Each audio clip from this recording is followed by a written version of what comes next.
Hello students, welcome back to YouTube catalyst channel. So हम cell division discuss कर रहे थे। In previous lecture we had discuss about the mitosis division, that is the equational division. कैसे equational division क्यों कह रहे हैं हम, इसको हमने प्रूव किया था डायग्राम से। Okay, in today session we will discuss about the meiosis division, second type of division, that is the meiosis division, reductional division. Okay sorry.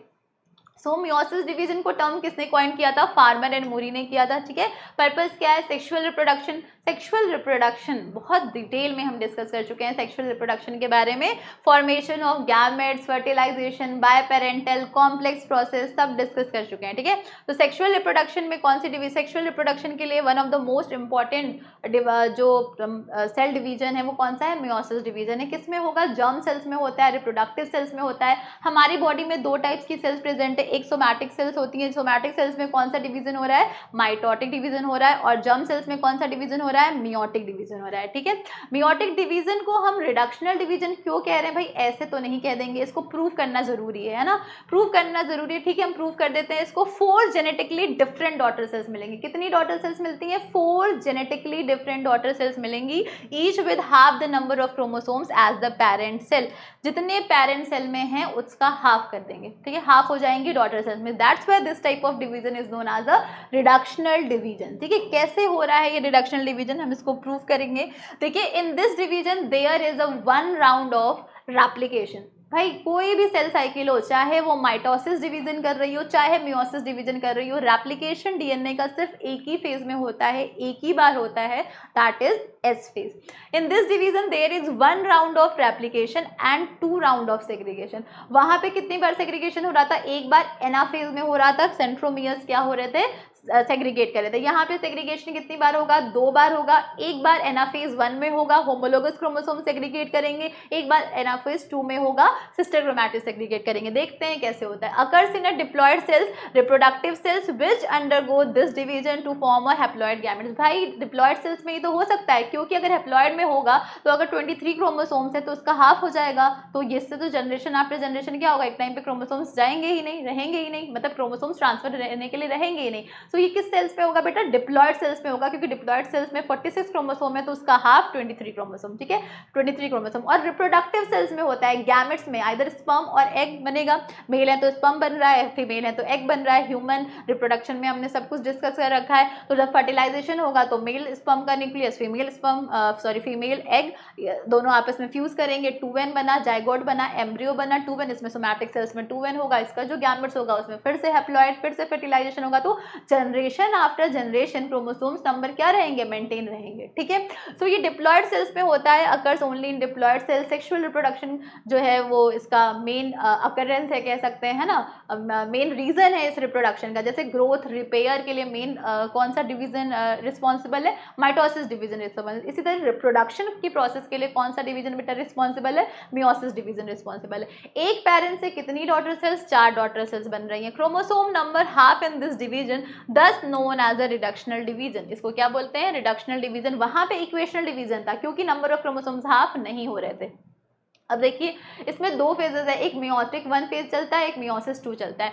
Meiosis 1 is anaphase. Meiosis के एनाफेज 1 में meiosis के 2 बार segregation हो रहा है ना, तो 2 बार segregation कहाँ हो रहा है? एक बार एनाफेज 1 पे होगा, segregation of homologous chromosomes and number of separation homologous chromosome, no separation of centromere. सिर्फ होमोलोगस क्रोमोसोम्स जो हैं, होमोलोगस जो क्रोमोसोम्स होते हैं, ठीक है, मान लीजिए ये क्रोमोसोम नंबर 1 है तो इसका एक होमोलोगस क्रोमोसोम 1 है, ये दोनों आपस में क्या हो जाते हैं? सेग्रीगेट कर जाते हैं। लेकिन सेंट्रोमियर सेग्रीगेट नहीं हो रहा, वहां पे सेंट्रोमियर सेपरेट हो रहा है एनाफेज में। ठीक है, एनाफेज जो माइटोसिस में हमने पढ़ी वहां पे सेंट्रोमियर क्या हो रहा था? सेपरेट हो रहा था। यहाँ पे एनाफेज 1 में सेंट्रोमियर का सेपरेशन नहीं होगा, सिर्फ होमोलोगस क्रोमोसोम्स आपस में क्या कर जाएंगे? सेग्रीगेट कर जाएंगे।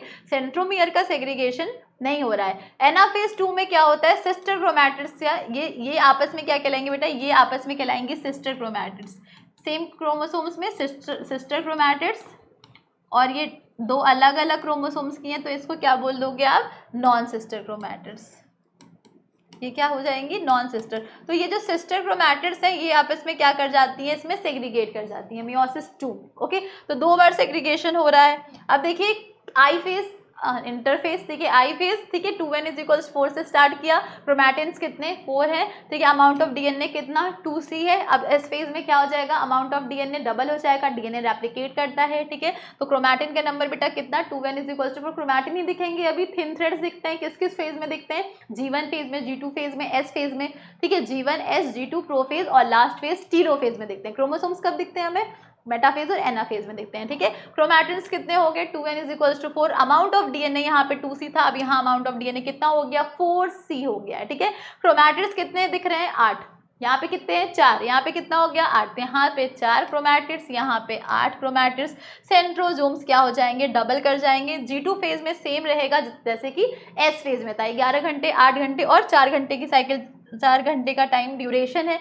मियोसिस 1, अब मियोसिस 1 का पहला फेज कैरियोकाइनेसिस फर्स्ट और कैरियोकाइनेसिस का पहला फेज प्रोफेज 1, लॉन्गेस्ट फेज होता है ये पूरे सेल साइकिल का, लॉन्गेस्ट फेज, क्योंकि ये फिर से सब डिवाइडेड है 5 स्टेजेस में। सबसे पहला फेज आता है लेप्टोटीन, प्रोफेज 1 का सबसे पहली स्टेज कौन सी आती है, लेप्टोटीन। यहाँ पे सारे के सारे क्रोमैटिड्स एक पॉइंट पे जाकर के न्यूक्लियर मेम्ब्रेन पे अटैच हो जाते हैं, जैसे आपने बुके देखा होगा, बुके लाइक स्टेज बनती है, ठीक है, bouquet, the chromosomes begins to condense and attain a compact structure, leptotene stage of chromatids. All chromatins attaches themselves with a common point of nuclear membrane and starts condensation. Nuclear membrane पे एक point पे जाकर के जुड़ गए, एक point पे, और यह एक बुके लाइक स्ट्रक्चर बन रहा है, ठीक है, और कंडेंसेशन स्टार्ट हो गया है लेप्टोटीन, अभी हुआ नहीं है, लेप्टोटीन में ये स्टार्ट हो गया कंडेंसेशन। जाइगोटीन आता है, वेरी इंपॉर्टेंट, जाइगोटीन या जाइगोनेमा स्टेज, इसमें क्या होता है टेट्राड्स बनते हैं, बाइवेलेंट बनते हैं। अब ये क्या है, देखिए, in zygotene the pairing of homologous chromosomes starts a process known as the chromosomal synapsis. जो पेयरिंग हो रही है होमोलोगस क्रोमोसोम्स की, जब हमने क्रोमोसोम्स डिस्कस किया है वहाँ बताया है सब कुछ क्या होते हैं होमोलोगस क्रोमोसोम्स, ठीक है, आप उस वीडियोस पे जाके देख सकते हैं। तो in zygotene the pairing of homologous chromosome starts a process known as chromosomal synapsis. क्या बोलोगे, पेयरिंग ऑफ होमोलोगस क्रोमोसोम को सिनेप्सिस बोलेंगे, accompanied by the formation of complex structure called synaptonemal complex. ये आपस में क्या है बेटा, ये 1 है तो ये 1, ये 2 है तो ये 2, होमोलोगस क्रोमोसोम से इन होमोलोगस क्रोमोसोम्स की पेयरिंग हो जाती है। तो देखो 1 2 3 4 इसको टेट्राड बोलेंगे, और बाइवेलेंट मतलब 2 होमोलोगस क्रोमोसोम्स, बाइवेलेंट क्रोमैटिड्स कितने 4 टेट्राड, ठीक है, टेट्राड 4 क्रोमैटिड्स, ऐसे याद रख लो, सॉरी 1 2 3 4 क्रोमैटिड्स तो टेट्राड, और बाइवेलेंट 2 होमोलोगस क्रोमोसोम्स है ना, होमोलोगस क्रोमोसोम्स, ठीक है, बाइवेलेंट, एक ये पूरा सेट है, एक ये, तो ये बाइवेलेंट है, और 2 होमोलोगस क्रोमोसोम का पूरा क्या है, मतलब सेट बने हुए हैं, ठीक है। तो यहाँ पे जाइगोटीन स्टेज पे क्या हो रहा है, सिनेप्सिस हो रहा है, that is pairing of homologous chromosome, एक ये इसका होमोलोगस क्रोमोसोम, इसका होमोलोगस क्रोमोसोम आपस में क्या कर लेंगे, पेयर कर लेंगे, और इसकी किसमें होगा, जाइगोटीन के स्टेज में होगा। इनके बीच में जो कॉम्प्लेक्स बनता है उसको बोलते हैं सिनेप्टोनेमल कॉम्प्लेक्स। क्या बोलते हैं, सिनेप्टोनेमल कॉम्प्लेक्स, जो हेल्प करता है इनकी पेयरिंग में। Very important.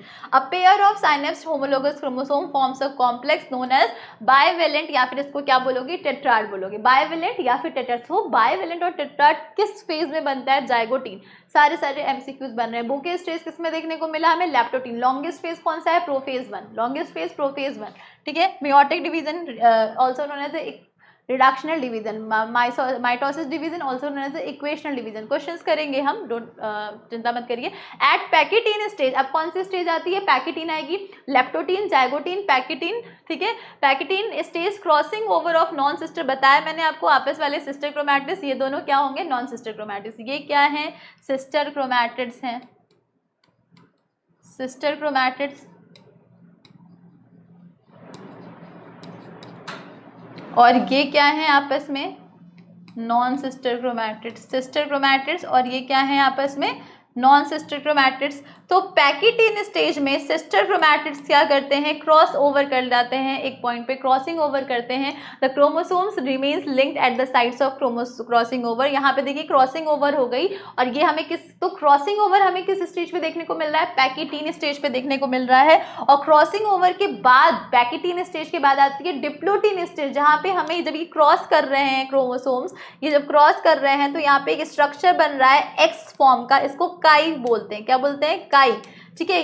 काई क्या है, अब देखो, काई स्मार्टा, इसको क्या बोलते हैं, शॉर्ट फॉर्म में chiasmata. Diplotene marks the dissolution of the synaptonemal complex, जो बन रहा था जिसने पेयरिंग कराई होमोलोगस क्रोमोसोम की, इसका डिसोल्यूशन हो गया। तो अभी क्रोमोसोम्स क्या होंगे, ये सेपरेट हो रहे हैं ना। अब ये सेपरेट होना भी जरूरी है क्योंकि एनाफेज 1 आ रहा है, इसके बाद एनाफेज मेटाफेज 1 फिर एनाफेज 1, सेपरेशन होगा। तो सिनेप्टोनमल कॉम्प्लेक्स जिनको जोड़ रखा था वो क्या हो गया, डिसॉल्व हो गया। और सिस्टर क्रोमैटिस जो है वो आपस में क्या कर जाएंगी, सिस्टर क्रोमैटिस आपस में क्या कर चुकी है, पेयरिंग कर चुकी है, क्रॉसिंग ओवर कर चुकी है। तो diplotene marks the dissolution of the synaptomal complex and separation of the homologous chromosomes of the bivalent except at the sites of crossing। मतलब समझो बात को, बाइवेलेंट बनाया है, टेट्राज बनाया है, वो तो सेपरेट हो रहे हैं क्योंकि कॉम्प्लेक्स जो बना है वो डिसॉल्व हो रहा है, तो वो तो सेपरेट हो रहे हैं, लेकिन जिस पॉइंट पे वो अटैच्ड है वो अभी सेपरेट नहीं हो रहा है, वो अभी सेपरेट नहीं हो रहा है। ठीक है, वो भी सेपरेट नहीं हो रहा है, वो भी दूर नहीं जाना चाहता है, उसको दूर जबरदस्ती मत करो, वो दूर नहीं जा रहा है, लेकिन जो पार्ट नहीं मिले हैं वो दूर हो गए। ठीक है, उनको उन्होंने कहा कि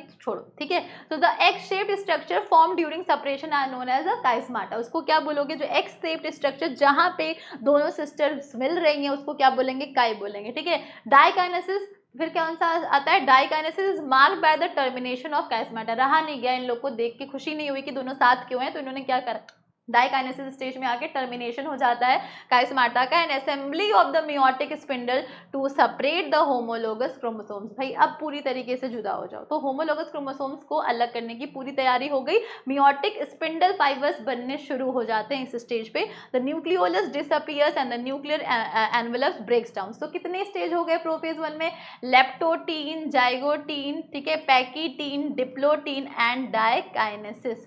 डाइकाइनेसिस, लेप्टोटीन में हमने क्या देखा, लेप्टोटीन में हमने देखा कि सब एक जगह जाकर के अटैच हैं, अभी सब साथ में रहना चाहते हैं, बुके बना लिया, बुके स्टेज ऑफ क्रोमैटिड्स हो गया।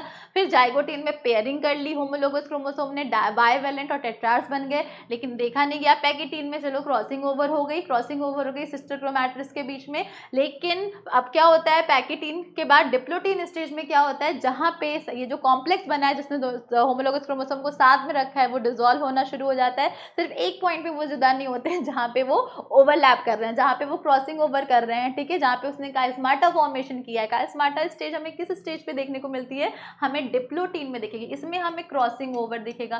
सारे पॉइंट्स याद रखिएगा, इसमें हमें क्रॉसिंग ओवर दिख रहा है, इसमें हमें साइनेप्सिस फॉर्मेशन या फिर आप कह सकते हो होमोलोगस क्रोमोसोम का जो पेयरिंग हो रही है वो जाइगोटीन में, जाइगोनेमा स्टेज पे है, क्रॉसिंग ओवर यहाँ हो रहा है। एक्स शेप का स्ट्रक्चर आपको काइस्माटा डिप्लोटीन में दिख रहा है। ठीक है, लेकिन डाइकाइनेसिस वाले स्टेज में आते आते ये क्या हो जाते हैं, होमोलोगस क्रोमोसोम्स को मतलब ये जो काइस्माटा जहाँ से जुड़े हुए हैं वो भी क्या हो जाते हैं, टर्मिनेट कर जाते हैं, और अब स्पिंडल फाइबर बन चुके हैं कि इनको पूरी तरीके से क्या करना है, होमोलोगस क्रोमोसोम को सेग्रीगेट करना है। ठीक है, तो ये प्रोफेज 1 तक की कहानी थी। अब बढ़ेंगे मेटाफेज में। मेटाफेज 1 में क्या होता है बेटा, the bivalent aligns at the equatorial plate and microtubules forms the opposite poles attach to the pairs of homologous chromosome. ये स्पिंडल फाइबर्स है, ये सेंट्रोजोम्स है, सेंट्रोजोम्स है, स्पिंडल फाइबर्स है। स्पिंडल फाइबर का काम ही है क्या करना, जुदा करना। ठीक है, तो उन्होंने क्या कर दिया, होमोलोगस क्रोमोसोम्स को अलग कर दिया। ओके, होमोलोगस क्रोमोसोम को क्या कर दिया है, अलग कर दिया है, क्रॉसिंग ओवर हो चुकी है, मतलब कुछ पार्ट इस क्रोमोसोम का उधर चला गया, कुछ पार्ट इस क्रोमोसोम का इधर चला गया है। ठीक है, डिपेंड करता है कि कौन सा वाला क्रोमोसोम किसके साथ क्रॉसिंग ओवर किया होगा। ठीक है, metaphase 1 the bivalent aligns at the equatorial plate, जिसको आप मेटाफेजिक प्लेट बोलते हैं। ठीक है, मूवमेंट को कांग्रेशन बोलते हैं। एनाफेज 1 देखिए क्या है, anaphase 1 very very important phase, the two chromosomes of each bivalent, दो बाइवेलेंट थे ना ये, अब ये दो बाइवेलेंट है, ये यहाँ पे पूरी तरीके से सेपरेट हो चुके हैं। The two chromosomes of each bivalent separate and move to the opposite end of the cells, the sister chromatids are attached to each other, no splitting of centromere. यहाँ एनाफेज 1 में किसका सेग्रीगेशन हो रहा है, segregation तो हो रहा है, सेग्रीगेशन तो हो रहा है, लेकिन किसका हो रहा है, होमोलोगस क्रोमोसोम का, सेग्रीगेशन ऑफ होमोलोगस क्रोमोसोम्स का क्या हो रहा है, सेग्रीगेशन हो रहा है। तो देखिए क्रोमोसोम्स, समझ में आई बात, कितने हैं भाई यहाँ क्रोमोसोम्स के नंबर बता दो मुझे, कितने हैं, 1 2 3 4, जितने नंबर ऑफ सेंट्रोमियर उतने नंबर ऑफ क्रोमोसोम। एनाफेज 1 है तो हम इसको क्रोमोसोम्स लिख सकते हैं, बिल्कुल लिख सकते हैं। 2n = 4 हो गया। क्रोमैटिड्स कितनी हो गई, 1 2 3 4 5 6 7 8, क्रोमैटिड्स कितनी, क्रोमैटिड्स 8, क्रोमैटिड्स कितनी है, 8 है। ठीक है, और ठीक है, सेंट्रोजोम्स तो डबल हो ही चुके हैं, 2n = 4, amount of DNA, DNA कितना है, 4c है। डीएनए कितना है 4C है। समझ में आई बात? 1 2 3 4 5 6 7 8 और क्रोमोसोम्स कितने हैं 1 2 3 4। ठीक है, तो ये हो गया सेग्रीगेशन ऑफ होमोलोगस क्रोमोसोम। अब देखिए telophase 1, the nuclear membrane reappears and is followed by cytokinesis. This gives rise to a dyad of cells. एक सेल से कितनी सेल्स बन गए बेटा 2 सेल्स। अब जरा देखते हैं क्रोमोसोम्स की क्या स्थिति है। पेरेंट सेल में कितने थे 4, क्रोमोसोम्स कितने स्टार्टिंग में थे 4 थे, क्रोमेटिड्स कितने थे बेटा 4 थे, क्रोमैटिड्स कितने थे 4 थे। पेरेंट सेल की मैं बात कर रही हूँ, ठीक है 4 थे। अब देखिए साइटोकाइनेसिस जब हुआ एनाफेज वाले टेलोफेज स्टेज में, देखो क्रोमोसोम्स यहाँ पे कितने 1 2 3 4, क्रोमोसोम्स कितने अभी भी यहाँ पे कितने हैं क्रोमोसोम्स है यहाँ पे तो 4 हैं, ठीक है यहाँ पे तो 4 है। अभी हम मियोसिस 1 की बात कर रहे हैं, ये किसका रिजल्ट है मियोसिस 1 का रिजल्ट है। 2n इज इक्वल्स टू 4 हुआ, total number of chromosomes 2n is equals to 4 है। क्रोमैटिड्स कितने हैं बताइए 1 2 3 4 5 6 7 8 है क्रोमैटिड्स। कितने हैं 8 क्रोमैटिड्स हैं, ठीक है। अब साइटोकाइनेसिस होगी तो यहाँ पे कितने नंबर ऑफ क्रोमोसोम्स हो गए 2n इज इक्वल्स टू 4, सही लिखा है 2n इज इक्वल्स टू 4 और क्रोमैटिड्स कितने हो गए 4 हो गए, ठीक है 2n इज इक्वल्स टू 4 और क्रोमैटिड्स कितने हो क्रोमोसोम्स यहाँ पे देखिए 2n, यहाँ क्रोमैटिड्स कितने हैं 4 1 2 3 4 और ये देखिए 2n is equals to 4, chromatids कितने हैं यहाँ पे 4 हो गए, क्रोमोसोम्स यहाँ पे कितने हो गए 2 हो गए, क्रोमोसोम्स कितने हो गए यहाँ पे 2 हो गए, ठीक है ये सही कर लीजिएगा, यहाँ पे कितने हो गए 2 हो गए क्रोमोसोम। समझ में आ रही बात? क्रोमोसोम्स 2 हो गए, यहाँ पे 4 थे यहाँ पे 2 2 हो गए, तो देखिए क्रोमोसोम का नंबर जस्ट क्या हो गया हाफ हो गया। सो पेरेंट सेल में जितना स्टार्ट किया था डॉटर सेल्स में क्या हो गए हाफ हो गए। बात समझ में आ रही है? क्रोमैटिड्स 4 है, क्रोमैटिड्स देखिए क्रोमैटिड्स यहाँ 8 थे, अब ये 4 4 के रेशियो में आ गए, क्रोमोसोम्स 2 हो गए। समझ में आई बात? ठीक है, अब देखिए आफ्टर मियोसिस 1 क्या हो रहा है, after meiosis 1 chromosome number becomes half in daughter cells but chromatids numbers क्या थे सेम थे। मतलब क्रोमोसोम का नंबर तो भाई हाफ हो गया, क्रोमोसोम के नंबर तो हाफ हो गए, लेकिन क्रोमैटिड्स अभी भी कितने हैं 4 थे तो 4 ही हैं। अभी क्रोमैटिड्स मतलब सेंट्रोमियर अभी सेपरेट नहीं हुआ है, there is no segregation of centromere. किसका हुआ है बेटा होमोलोगस क्रोमोसोम का सेग्रीगेशन हुआ है मियोसिस 1। तो जब भी मियोसिस 1 कंप्लीट होगी क्रोमोसोम नंबर तो हाफ हो रहे हैं, लेकिन क्रोमैटिड्स नंबर अभी भी कितने हैं एग्जैक्टली वही हैं जितने हमने स्टार्टिंग में ले रखा था, ठीक है। अब देखिए इंटरकाइनेसिस स्टेज, मियोसिस 1 और मियोसिस 2 के बीच का एक स्टेज आता है जिसको हम क्या बोलते हैं interkinesis stage. But interkinesis stage का मतलब ये नहीं है कि क्या होगा डीएनए फिर से डुप्लीकेट होगा, जी नहीं, यहाँ पे डीएनए डुप्लीकेट नहीं होगा। डीएनए पूरी सेल साइकिल में सिर्फ एक ही बार रेप्लिकेट होता है during S phase. So now each daughter cells undergo the meiosis 2। So interkinesis देख लीजिएगा, no DNA replication, very very important, true false में आ सकता है। अब देखिए मियोसिस 2 भाई मियोसिस 2 जैसा आपने पढ़ा माइटोसिस वैसा ही होता है मियोसिस 2। कैरियोकाइनेसिस 2 होगा, प्रोफेज 2 होगा, मेटाफेज 2 होगा, एनाफेज 2 होगा, टीलोफेज 2 होगा और साइटोकाइनेसिस होगा। मतलब आपको एक सेल से 2 सेल्स मिली, ठीक है मियोसिस 1 में। अब उस 2 सेल का इंडिविजुअली क्या चलेगा मियोटिक 2 चलेगा। एक ये सेल एक बार डिवाइड करेगी, ये सेल डिवाइड करिए तो 2 2 2 2 4 हो गए, तो आपको 4 डॉटर सेल्स मिल जाती है। देखिए कैसे मिलती है। ये डॉटर सेल्स है बेटा 2 जो आपको मियोटिक 1 में मिली, 2 डॉटर सेल्स है। यहाँ नंबर ऑफ क्रोमोसोम्स कितने थे 2 थे, क्रोमैटिड्स कितने थे 4 थे, नंबर ऑफ क्रोमोसोम 2, क्रोमैटिड्स कितने 4। प्रोफेज 2 में सेम रहेगा, प्रोफेज 2 में वही जो आपने पढ़ा कि भाई न्यूक्लियर मेम्ब्रेन ये सब जो भी है न्यूक्लियोलस जी गोल्जी बॉडी ER ये सब क्या करेंगे डिसइंटीग्रेट्स करेंगे, स्पिंडल फाइबर बनना शुरू हो जाएंगे, क्रोमैटिन से स्टार्ट कंडेंसेशन, ठीक है। तो प्रोफेज 1 के बाद आता है मेटाफेज 1, ये क्या होगा एक लाइन पे अटैच्ड हो रहा है, देख रहे हैं आप। क्रोमोसोम्स कितने बेटा 2, सेंट्रोमियर 2 हैं तो क्रोमोसोम्स कितने 2, क्रोमैटिड्स कितने बेटा 4। अब ये एनाफेज में क्या होगा separation of centromere, centromere separate कर गए, नंबर ऑफ क्रोमोसोम्स कितने हो गए 2 से हो गए 4, नंबर ऑफ क्रोमोसोम्स कितने हो गए 4, क्रोमैटिड्स कितने हैं 4, क्रोमैटिड्स कितने हैं 4। यहाँ पे भी वही चल रहा है, ये एक सेल के साथ चल रहा है, यहाँ पे भी दूसरे सेल के साथ चल रहा है। अब यहाँ पे टीलोफेज में ये 2 न्यूक्लियस बन गए, तो 2 न्यूक्लियस बन गए, अब ये 2 न्यूक्लियस फिर साइटोकाइनेसिस होगा, यहाँ पे टीलोफेज के बाद क्या होगा साइटोकाइनेसिस होगा और 2 सेल्स बन जाएंगी। तो टोटल 1 2 3 4 डॉटर सेल्स बन गई।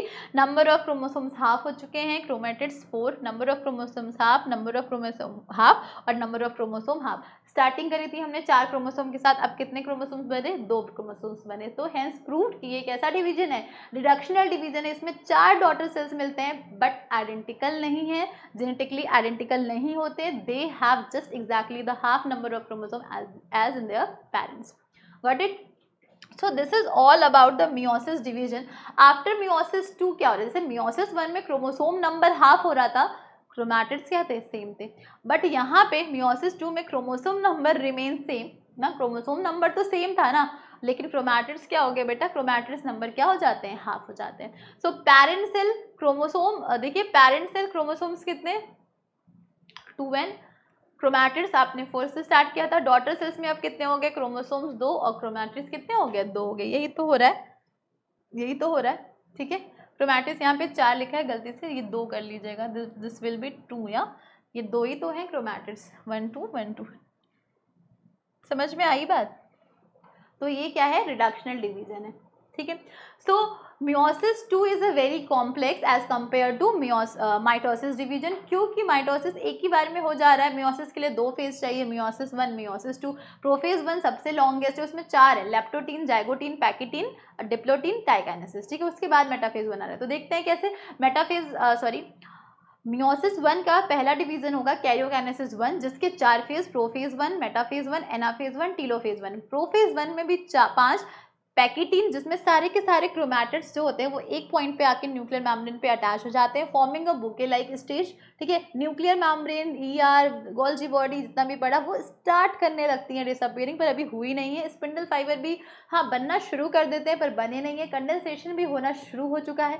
जाइगोटीन में जाइगोनेमा स्टेज पे पेयरिंग हो जाती है होमोलोगस क्रोमोसोम्स की आपस में, साइनेप्टेनमल कॉम्प्लेक्स बनता है जो इन दोनों को जोड़ के रखता है. ठीक है, पेयरिंग होती है, इसको साइनेप्सिस बोलते हैं. ठीक है, फिर आता है पैकिटीन स्टेज जिसपे क्रॉसिंग ओवर होगा. तो जाइगोटीन स्टेज में आपको बाइवेलेंट और टेट्राड्स का फॉर्मेशन देखने को मिला, सिनेप्सिस देखने को मिला, मतलब पेयरिंग ऑफ होमोलोगस क्रोमोसोम्स देखने को मिला.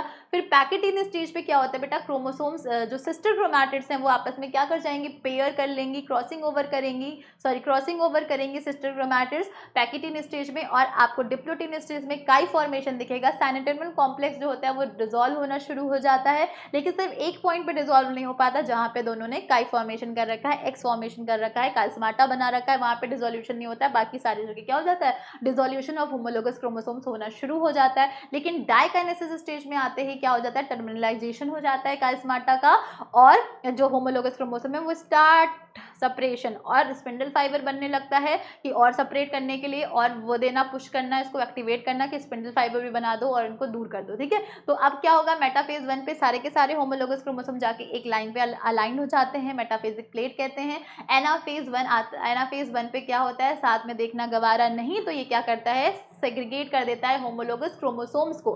ठीक है, अब होमोलोगस, तो एनाफेज 1 में किसका सेग्रीगेशन होता है, होमोलोगस क्रोमोसोम का सेग्रीगेशन होता है. सेंट्रोमियर का स्प्लिट नहीं होती है, सेंट्रोमियर का सेपरेशन नहीं होता है. Got it. तो एनाफेज 1 में सेग्रीगेशन हो गया होमोलोगस क्रोमोसोम का. अब क्या होगा, एनाफेज 1 के बाद टीलोफेज आएगी जो एग्जैक्टली सेम होती है, रिवर्स होती है एज प्रोफेज 1. ठीक है, तो अब टीलोफेज 1 के बाद साइटोकाइनेसिस होगी. 2n से शुरू किया था, n मिल गया तो हाफ हो गया नंबर ऑफ क्रोमोसोम्स. अब मियोसिस 2 होगा exactly same as a mitosis. तो मियोसिस 2 के karyokinesis 1, karyokinesis 2, prophase 2, metaphase 2, anaphase 2, telophase 2 followed by cytokinesis 2. तो टोटल नंबर ऑफ क्रोमोसोम्स आपको कितने मिल रहे हैं बेटा, हाफ हो गए. ठीक है, टोटल नंबर ऑफ क्रोमोसोम्स कितने हो गए, हाफ हो गए. तो जब मियोसिस 1 हो रहा है तो क्रोमोसोम नंबर क्या हो जा रहे हैं, हाफ हो जा रहे हैं, बट क्रोमैटिड सेम रह रहा है.